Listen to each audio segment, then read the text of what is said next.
នៅក្នុងភូមិមួយនៅខេត្តបាត់ដំបងមានតាចាស់ម្នាក់ឈ្មោះថាតាម៉ុកដែលគាត់មានទម្លាប់ដើរច្រូតកន្ទុយស្រែដើម្បីរកមើមពោធិ៍យកទៅលក់នៅយប់មួយគាត់បានដើរយឺតពេក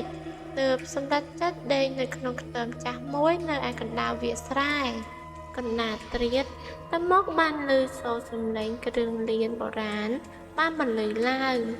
ចង្វាក់គ្រឿងលាននោះផ្អែមល្ហែមមិនដូចជាមនុស្សជាអ្នកលេងនោះទេគាត់បានងើបមើលបានឃើញពន្លឺភ្លើងទៀនមួយកំពុងតែរាំនៅឯក្រោមដើមពោធិ៍ធំមួយរំពេចនោះត្រមៅមនុស្សចំនួន3នាក់បានលេចចេញមកពួកគេស្លៀកសម្លៀកបំពាក់បុរាណតែគ្មានជើងអណ្ដែតនៅពីលើដីម្នាក់កាន់ដោយស្គរម្នាក់ទៀតកាន់ដោយចាប់ហើយម្នាក់ទៀតកាន់កូនចាស់ពួកគេបាននាំគ្នាលេងភ្លេងយ៉ាងពិរោះតែកាយវិការរបស់ពួកគេរឹងដូចជាកឈើនៅពេលនោះក៏ស្រាប់តែមានស្រមោលម្នាក់បានមកម្រកគាត់ហើយបានបើកមាត់សួរដោយគ្មានសំឡេងថាតើអ្នកចង់ស្ដាប់ភ្លេងអារក្សមែនទេតាម៉ុកបានញាប់ញ័រហើយបានឆ្លើយថាអត់ទេ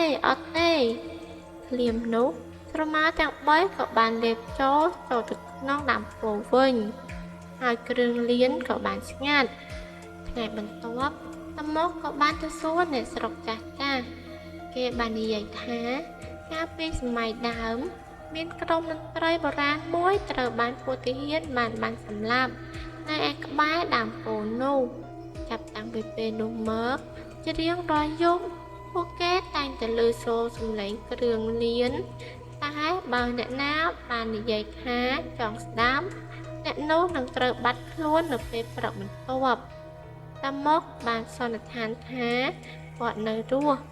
ព្រោះតែគាត់បាននិយាយថាអត់ទេហើយតាំងពីដឹងរឿងនោះមកតាម៉ុកក៏ចាប់ផ្ដើមមានអាការៈប្លែករៀងរាល់យប់គាត់តែងតែងើបអង្គុយនៅលើគ្រែហើយធ្វើដូចជាកំពុងតែវាយស្គរនិងលំបញ្ចាស់ប្រពន្ធរបស់គាត់បានផ្ញើឡើងខេងរួចក៏ស្រែកអះគាត់តែគាត់មិនដឹងខ្លួនភ្នែករបស់គាត់សម្លឹងមើលបបោមាត់របស់គាត់បានញញឹមដូចជាមនុស្សឆ្កួតថ្ងៃមួយគាត់បានឃើញតាម៉ុកដើរចូលទៅក្នុងព្រៃក្បែរដើមពោធិ៍នោះតែម្នាក់ឯងអ្នកស្រុកបាននាំគ្នាដើរតាមបែរជារកមិនឃើញលុះព្រឹកឡើងគេបានឃើញស្បែកជើងរបស់គាត់បានទុកនៅក្រោមដើមពោធិ៍តែមានស្នាមជើងដើរចេញនោះទេនៅយប់បន្ទាប់អ្នកស្រុកបានឮសូរសំឡេងគ្រឿងបានបន្លឺឡើងយ៉ាងខ្លាំងជាងមុនលើកនេះមានសូរសំឡេងច្រៀងបន្ថែមទៀតផងហើយគេបានលើកមើលឃើញមានស្រមោលមនុស្សចំនួន4នាក់ម្នាក់នៅក្នុងចំណោមនោះស្លៀកសម្លៀកបំពាក់ខោកបយនិងអាវយឺតដូចជាតាម៉ុកអ្នកស្រុកបានភ័យរន្ធត់ក៏បាននាំគ្នាអញ្ជើញព្រះសង្ឃមកសូត្រមន្តបន្ល័យនៅឯក្រោមដើមពោធិ៍នោះនៅពេលដែលកំពុងតែស្ទោតនៅពេលដែលស្ដាប់ក៏ឮសូរសំឡេងយំសោកយ៉ាងក្រហមក្រហាយចេញពីក្រោមដើមឈើនោះព្រះសង្ឃមួយអង្គនោះក៏មានដែលជាបានផ្ដាំថាពួកអ្នកបានស្លាប់ដោយសារតែអំពើឃោរឃៅតែកុំទាញយកវិញ្ញាណរបស់អ្នកភូមិទៅជាមួយនោះឡើយចូលទទួលយកនៅបុណ្យនេះហើយអ្នកទៅកើតនៅជាថ្មីចោះនៅរំពេចនោះក៏មានពលឺពណ៌សមួយចេញពីដើមពោធិ៍ហើយក៏ស្ដាប់តែស្ងាត់រងំទៅវិញចាប់ពីពេលនោះមកមាននរណាម្នាក់បានឮសូរសំឡេងគ្រឿងភ្លេងទៀតនោះឡើយដើមពោធិ៍នោះក៏បានឈរទុំដដែលតែអ្នកចាស់នៅក្នុងភូមិតែងតែប្រាប់កូនចៅថាកុំដេកនៅក្បែរដើមពោធិ៍នោះនៅពេលយប់ជាពិសេសនៅពេលដែលមានមេឃទៀង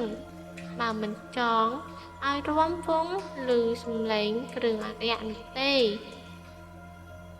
កន្លងផុតទៅអស់រយៈពេល5ឆ្នាំ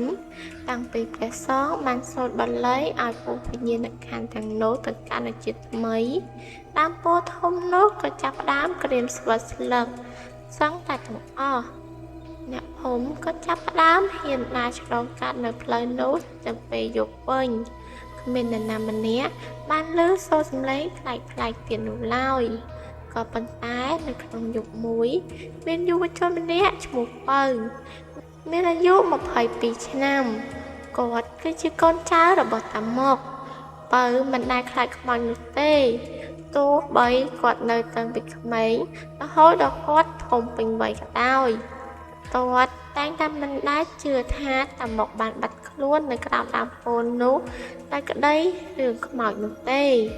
នៅថ្ងៃមួយ